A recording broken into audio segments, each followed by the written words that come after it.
Shalom from Jerusalem. This is TV7's Israel at War update. As we deliberate daily the latest developments here in Israel, throughout the region and beyond, it's always important to remember how the war currently raging in the Gaza Strip began.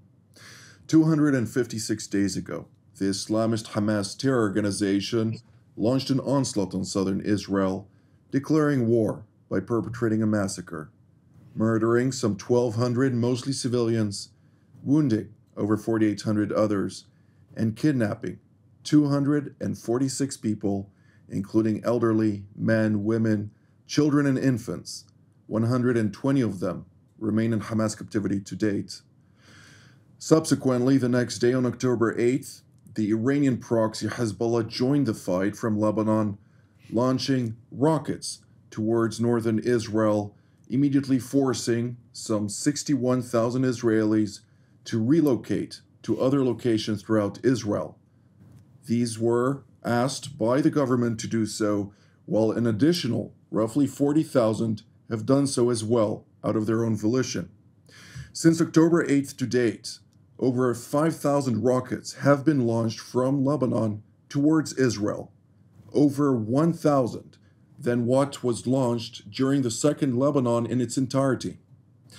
To deliberate everything, we're now joined by our TV7 editor-at-large, Mr. Amir Oren. Amir, update us with the latest.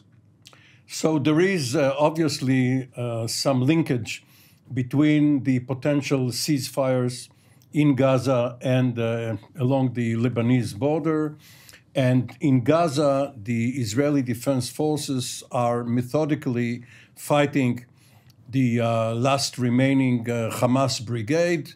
They have estimated that approximately 2 out of the 4 battalions have been decimated, and that within the next 2 to 3 weeks, they may accomplish their mission and allow the political echelon to decide whether to call this campaign, not the entire war, but this campaign over. In the north, as you said, Hezbollah has been launching rockets, missiles, and UAVs at Israel. The Israeli Air Force struck back. Over the last couple of days, because of the feast, Eid al-Adha, there has been relative quiet. Obviously, Hezbollah decided to let the residents of South Lebanon to have some respite in order to have their religious rite, their religious feast. But this is expected to be resumed. And unfortunately, the main story emanating out of the war in Israel is the infighting between the political and the military echelons.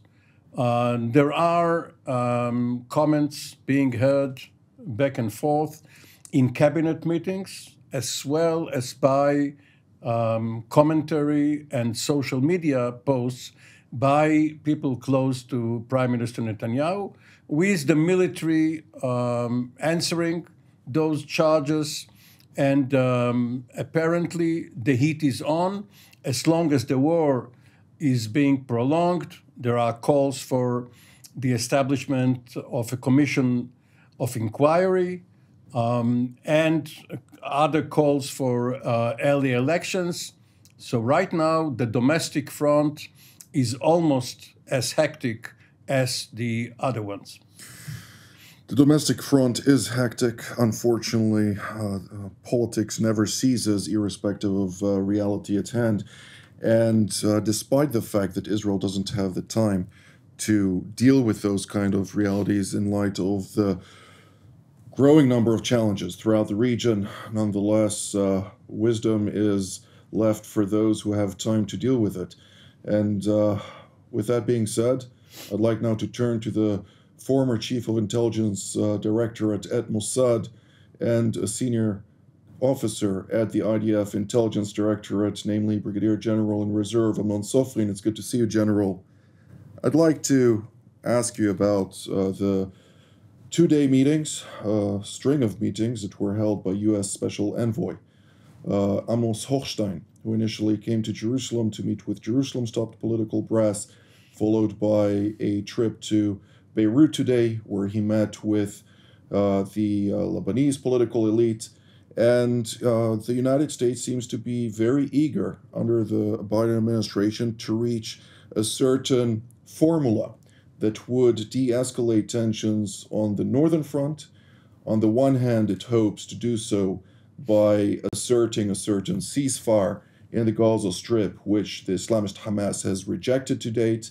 And on the other option that it is pursuing is finding potentially an alternative, and that is seeking a certain concession, Israeli concession, that is, for Lebanon with regard to particularly a number of villages that are uninhabited since 1948 and disputed as such since, to rehabilitate those villages right along the border in areas that are supposed to be demilitarized in Israeli perspective. And it seems like Hochstein, who is the man who ultimately brought about the maritime delineation agreement back in 2022 with regard to the dispute in order to convince Hezbollah to de-escalate at the time with assurances provided by the Biden administration to Israel in the event that Hezbollah launches such an attack, is trying to reenact such a formula just on another area. What am I missing here? First of all, you're not missing anything. Let's look at the broader picture.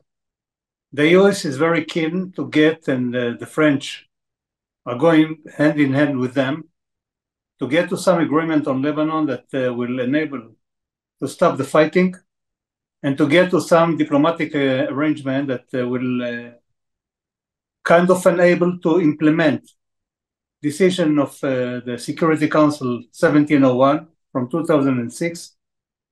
That means that Hezbollah will withdraw from the area of the border between Israel and Lebanon to northwards of the Litani River, meaning about 10 kilometers from the borderline, give and take, and to get some assurances from the United States and from France that they will not go down and will not try to attack Israel.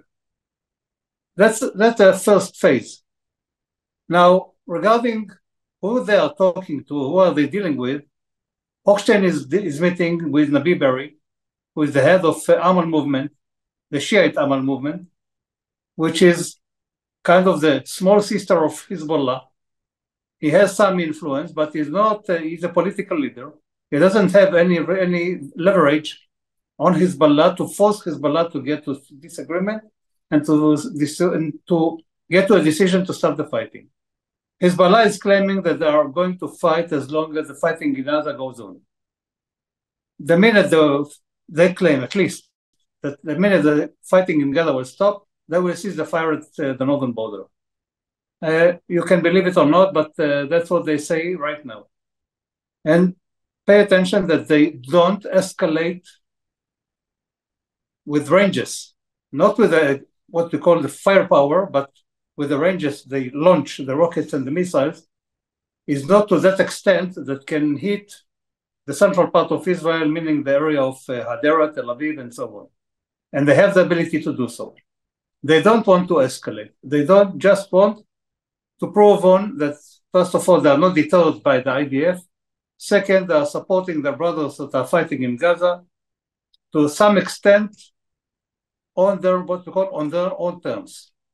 Now, of course, they have a linkage between a diplomatic agreement and the negotiations about what we call the 13 points that are along the borderline that are in dispute between Israel and Lebanon on the ownership on these areas. And that includes part of what they call Shaba Farms area. We call it Mount Dov, meaning the western scallop of Mount Dov. They claim that this is the area of responsibility. It's part of Lebanon, and the negotiation will have to deal with that as well. And let's see what Mr. Hochstein and the friends will succeed in doing so. I'm not very optimistic right now because the negotiations will go on, and Hezbollah will say over and over again that it doesn't have anything to do with fighting as long as fighting in Gaza goes on. Indeed. Let's now turn to elsewhere in Israel, where we're joined by Brigadier General in Reserve Yaron Rosen, formerly an Israeli Air Force commander, a fighter pilot, as well as a chief of the cyber staff of the IDF. It's good to see you, General. I'm somewhat conflicted, since on the one hand, it is clear that the Gaza linkage to the Iranian front, or the Lebanese front, if one may call it that, is correlated basically only from a legitimacy perspective. On an other angle, it is not connected at all, since the Iranians are operating based on their own strategic interests and their own strategic aspirations, and Hezbollah operates based on those aspects as an extension of the Islamic Revolutionary Guards situated in Lebanon and utilized by the IRGC for its own purposes. And therefore, when we're looking at the current hostilities in northern Israel, it seems to me that the Iranians are probing Israel's defenses. They're checking all the various challenges at hand, and they're looking at the weak points of Israel, which they are trying to identify and to learn how to confront Israel in a future engagement. While at the same time, Israel is also trying to identify Hezbollah's weaknesses and those weapons utilized by Hezbollah, which are Iranian weapons. So, what am I missing here on the one hand, but also what should we focus on at a time when Israel should think outside of the box, since the American diplomatic approach is lacking the understanding of the severity of the situation? Yeah, there's a great saying. I think it's Peter Drucker that said that culture will eat strategy for breakfast. And I think that, when you come to the Middle East, if you don't understand the culture of the countries in the Middle East and how to operate, what's the software that's being used in this region to communicate? When do you use words and when do you use force? Don't illude yourself that your strategy will work if you don't understand that. And I think that for quite a while, the value of the U.S. foreign policy is really depreciating in the Middle East, and I think we've spoken about this since the Obama administration. I think that we're going really back in time here, and the Middle East countries, I think, figure out that they need to take care of themselves.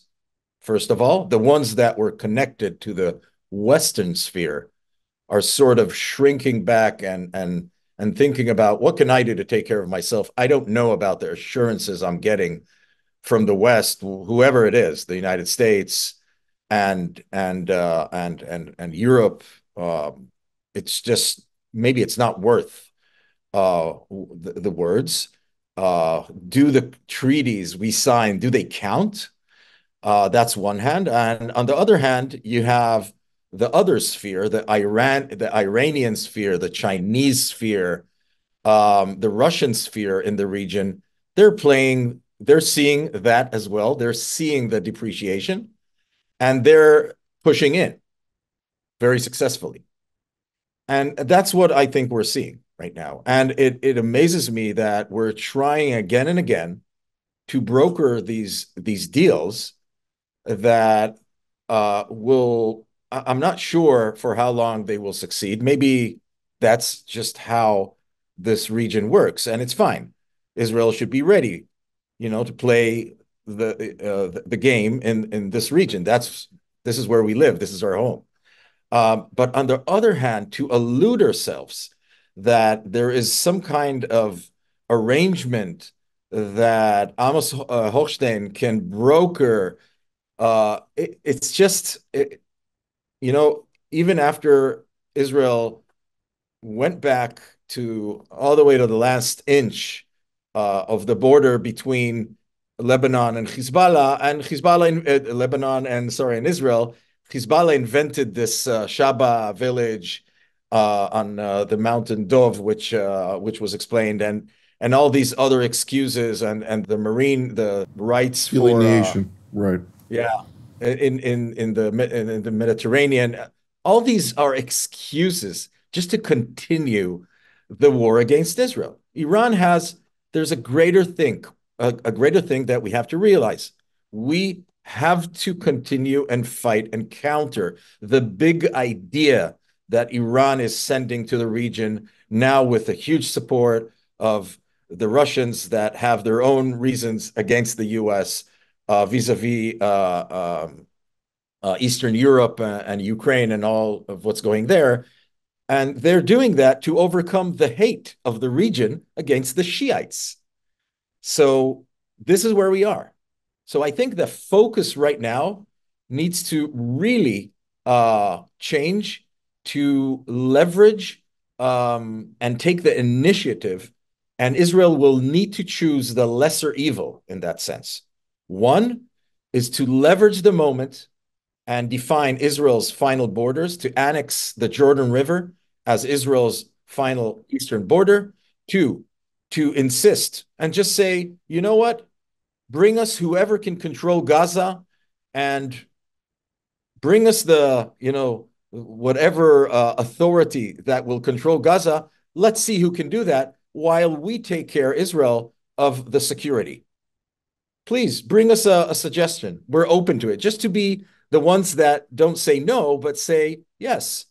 And on the northern front, Lebanon needs to start being responsible.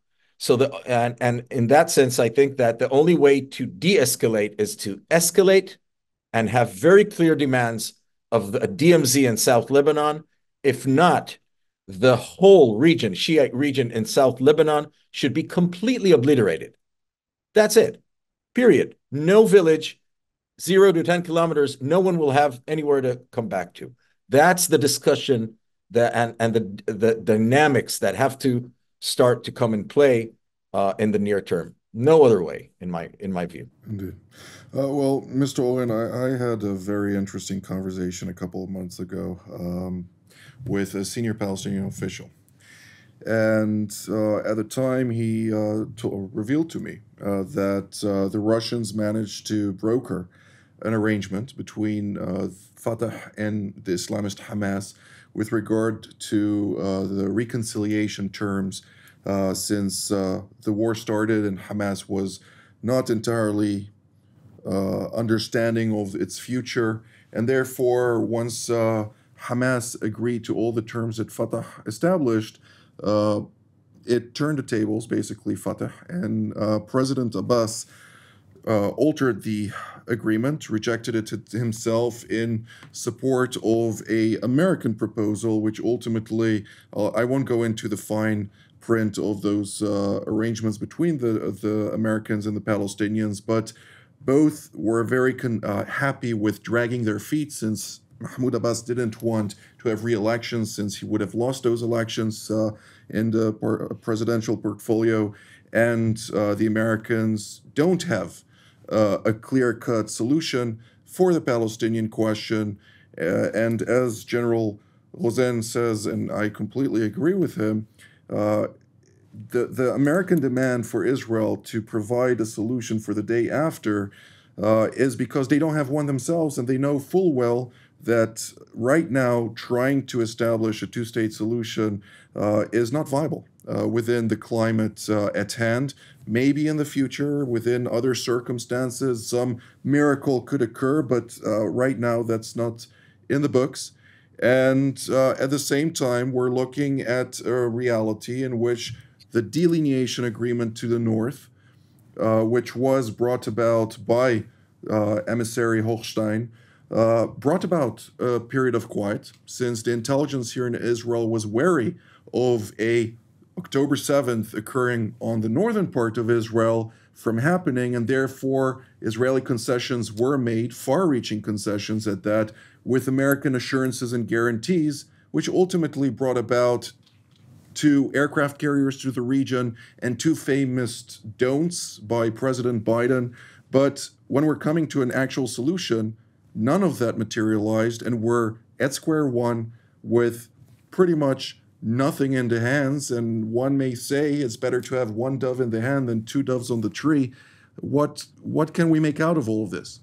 I'm not sure I agree with your pessimistic interpretation of the maritime delineation agreement. Israel didn't really make concessions, and we see that the Lebanese did not get a lot out of it. Potentially, it looked this way, pieces of some watery tracts, but leave that aside. Israel relinquished all of the disputed territory and did not receive anything in return. It doesn't mean that Israel's position was correct to begin with. You negotiate, you try to get the best out of it, but this is not water under the bridge, water over the derrick, one may say here. Now, regarding the question of the day after, again, it is not that the United States demands that Israel provide a solution.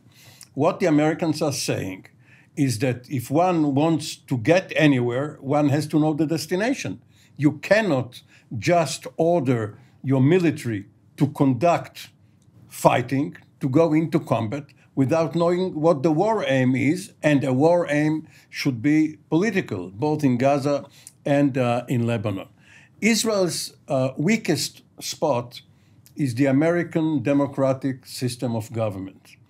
You cannot count on continuity, not only because presidents change, but also because Congress has a vote. And the most famous example is what happened in Vietnam. There was an agreement, but then Congress decided not to fund anything, and the North Vietnamese easily rolled over the South. When the United States launched the U.S.-led coalition, namely Operation Inherent Resolve against Daesh, the Islamic State for Iraq and the Levant, it did not bring about the day after for any of those territories. It highlighted one goal in mind, that is the complete eradication of this terrorist organization. The Americans need to remember that Hamas is a foreign terrorist organization, designated as such as the U.S. State Department, but General Soflin, we don't have very much time left, and therefore I'd like to give both of you the opportunity to provide us a little bit of insight. What should we focus on for the next 24, 48, 72 hours at a time when we're seeing Hezbollah already launching its first projectiles today, claiming responsibilities for those attacks, and things are heating up irrespective of any proposed concessions deliberated by the Biden administration? First of all, I don't think that we have to look on 24 or 48 or 72 hours, because it's a tactical point of view. And I'm sorry to say that the Israeli government has its own tactical point of view, meaning they don't define the strategic goal of this fighting, and are still focusing on tactical battles, and that's it. What happens after Rafah? Rafah will be over in a week, 2, 3, doesn't really matter. What is going to be the next phase? Meaning we go back to the same question, who is going to control Gaza? If somebody has an idea to get the Palestinian Authority to control Gaza, they won't survive even for a day without our assistance. And that means that for the time being, we have to establish our own, probably, our own what we call civilian governance upon Gaza to control the area, to build some capabilities that will grow slowly. And that means we're going to be engaged in Gaza for a very long time. Still, as long as we are focused on Gaza, our ability to launch an attack on Hezbollah, the northern border, is very limited, because we can't afford ourselves to fight in 2 battles or 2 arenas or two theaters simultaneously, and take into consideration that we have problems in Judea and Samaria. We're still fighting there on a daily basis. And of course, the others like the militias from Iraq and from Syria, and of course the Houthis at the southern part. And that means that we have to begin considering what is going to be the next phase of Israel activity in Gaza, meaning, first of all, to build up some capabilities of civilian control that will take time to establish it.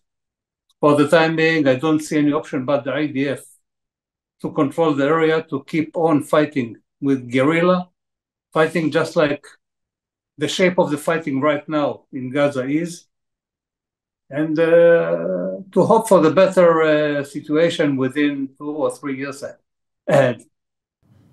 General Rosen, you have 1.5 minutes. Mm-hmm. Time is of essence in everything we're doing. So again, I think there are three big questions that are floating above our heads. One is war in Lebanon avoidable? Two is, can we end the war in Gaza? And three, is the Middle East meaningful for the United States foreign policy and for the global interests of the United States? And I think it's a yes, yes, and yes. I think that we need to take the initiative in Lebanon and start speaking about Lebanon responsible and not Hezbollah responsible, and from there drive all the rest of the strategy, because there's no other way but to escalate in order to de-escalate. Two, I will agree about Gaza that, again, it's not the short term, it's the long term. The question is not about ending the war, it's ending this phase of what happened in Gaza. And this phase of the campaign in Gaza is coming to an end, but we should be ready for the long haul, and we need to Israel needs to be in control of the security and how this becomes the longer term future for Gaza and Israel yet to be designed and defined. And three is the United States should be looking at its policy in a more broader vision and really project much more forceful power while dealing with Iran and its proxies through Bab el-Mandab and the other broader areas, while brokering under relative terms the end of the first phase in Gaza and in Lebanon, with Lebanon as a country. That is where I think we should be focused. And with the hostages back home. Absolutely, the hostages, we need to remember them and to do everything in our power to return them. With regard to the Biden administration, I think they need to remember what happened on March 31st of 2021 when they came with a lax approach in their negotiations with the Chinese, and that brought about a strategic power competition and altered the rules of the game on a global stage. And at the same time, remember unequivocally that Israel is their ally and not their adversary. Hezbollah is not an extension of the responsible actor Iran, but rather the extension of the belligerent Iran with online activities and aspirations for the entire region and beyond.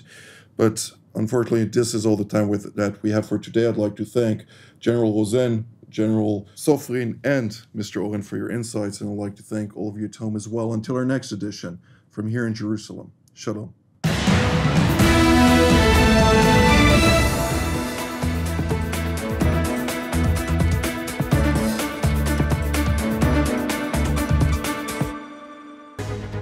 My name is Doron Gavish, and my background, 30 years of serving in the Israeli Air Force.